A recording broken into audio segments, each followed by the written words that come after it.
angel of the battlefield. Do people still think of the Red Cross like that, or do you focus more on other things?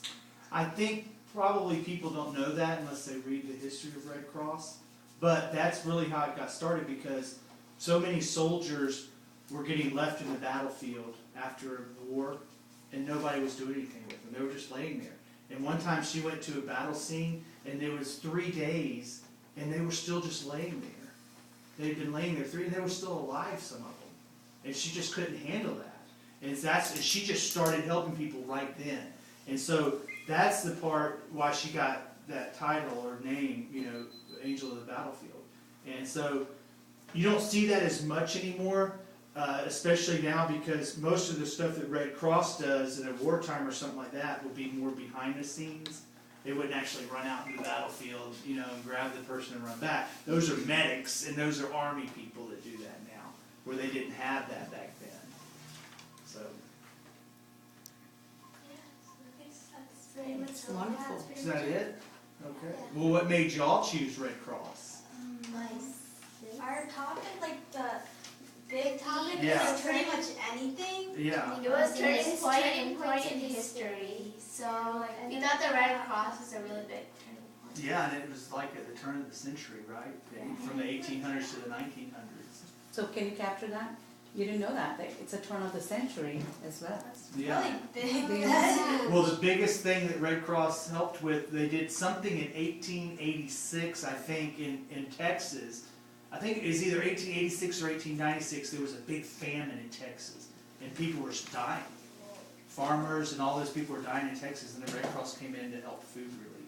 And then the next big thing that happened in Texas that brought Red Cross here, and it's the biggest natural disaster that ever happened in the United States that killed the most people. You know what that was? No, it happened in 1900. It was a hurricane that came in and wiped out everybody on Galveston Island.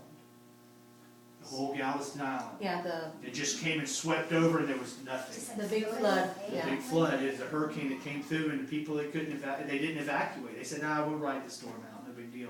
And the big storm surge washed over. And there's only a few buildings, and you can see, if you ever go to Galveston, you can see the big stone buildings that are still there that made it, but everything else was gone. It was just wiped clean. And it was over 6,000 people killed in that. Were there any survivors? Yeah, there were some, but I think, nobody that was on the island survived. And they found their bodies just floating, and that's how they did rescue them. And because they drowned. I mean, it was just like, boom, the big wave hit them. You know, it'd be like a tsunami coming over and just washing over them and then gone. Like when it just disappears, everything else just like disappears. That's right. So what about the Was question? anybody like lost at sea? Oh, I'm sure there were so many Yeah, people no, that but I never think- recovered. Did you? So I wasn't there then. I wasn't there. So talk about why you chose this topic. Yeah. Because there were 2 reasons. Let's not, what were they? We were looking for a major turning point in history, Mhm. and my sister, she had this packet on the Red Cross. I was looking through it, and I'm like, Red Cross would be a really good major turning point in history, because, well, I mean, it gave so many relief to different people, like what happened in the U.S., and then now different countries have their own Red Cross, like Red That's Cross, where they helped with Haiti, and then they helped for Japan. What about the medical side of it The and the social side? Remember the 2 sides? The medical side, I mean, they would provide relief, and they would do, like, if someone was hurt, they would give them.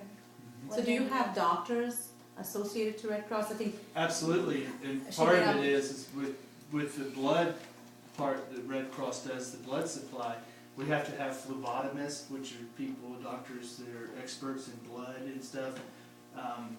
And so that part of it, the big part, a lot of nursing got started through Red Cross. That's The right. whole field of being a nurse and what a nurse was pretty much started by Red Cross. And they used to have a bunch of Red Cross nurses and stuff like that. so connecting the social aspect to the medical aspect and just getting the help out there, right? That's right, that's right. Does Red Cross like help, like the American Red Cross help like other places, like countries? Absolutely. With every single place in the world, Red Cross has been to help. There's not any place that we haven't been able to get into. And see, that's another thing. China does not allow other countries to come in and help because they're a very closed society. It's very difficult to get in and out of China. Well, when they had the big earthquake in China, they would not have let the Red Cross in if we had ever received money from the United States government. That is another reason why we don't receive money from the government, because then they can be assured that we're not influenced by the government. And we're just coming in there for relief to help other people. And so that's the only reason that the Chinese government allowed the Red Cross to come in, was because of that. We've been able to get into North Korea. Whoa. And North Korea, it's not like anybody, nobody gets into North Korea, right? Yeah. Okay, but they let us get in because the Red Cross comes in because they had some famine and stuff going on there. And the Red Cross came in and was able to give money, or give relief to the people there. Is the American Red Cross the biggest Red Cross there is? Like the Red Cross? I would think yes. Very good. Are you guys